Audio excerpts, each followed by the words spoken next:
that ass down low, drop that ass down low, drop that ass down low, drop that ass down low, drop that ass, drop that ass, drop that ass, drop that ass, drop that, drop that, drop that, drop that, drop low.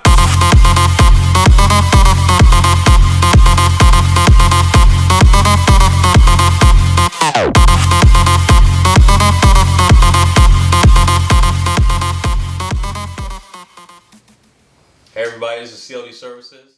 I want to go about the tutorial on how I built my bagger. The first thing that I always focus on is my suspension.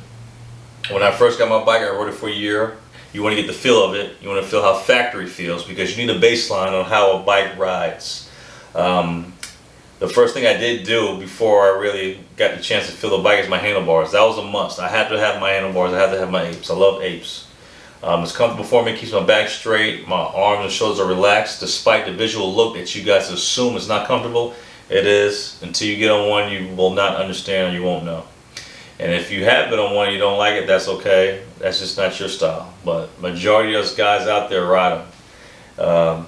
As you see on the road, you see more hangers now in this society than you did back in the 80s and 60s and 70s.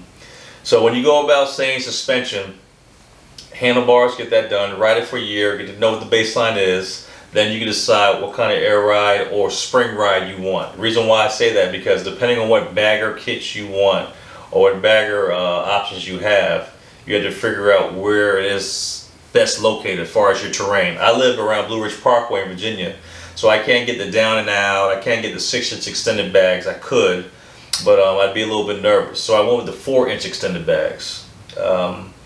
I went with the fast air ride up in the rear because that way I can just air up as whenever I need. Takes no time at all, gets me going. If I'm on the bike and I'm riding and I need to air up, I can air up while I'm driving it. I can air down while I'm driving it. Now when you have two up, it's not a good idea. I would air all the way up and then have the passenger get on. The reason being is that the solenoid that I have for this backyard air suspension, it won't lift me and my wife up when I want to air up because the amount of weight is higher than the pressure than the actual tank can push through to the actual shocks. So I mean, it's not a big deal to me. I don't mind it, and I understand the weight difference between the pressurizing the system and the weight that's sitting on top of it. Okay. I went with my handlebars, progressive springs with my front forks, backyard air suspensions in my rear. Now with that all said and done, that's what you would call your suspension to the most of your knowledge. But with the foundation of suspension is on your tires. Know what air pressure you're supposed to ride on. Know what your wheel bearings are supposed to feel like and what is not supposed to feel like. When your wheel bearings go bad, you have to get that fixed right away. You can't treat it like a car. A car, you can bullshit. You can wait till you get paid and take the chance. You know, screw it. On the bike, I wouldn't do it because taking a chance on your bike will be your life. You treat your bike right, they'll treat you right, okay? And all you have to worry about is just the idiots that don't know how to drive around as bikers. Please be mindful that when you do this air ride system, that you plumb your air ride the right way. You don't want to plumb it to a place where you know that one of your lines you're going to pinch or there's heat against the actual nylon line, or I should say PEX. Be smart about it. Take your time, plumb it right. Everything should be well thought out.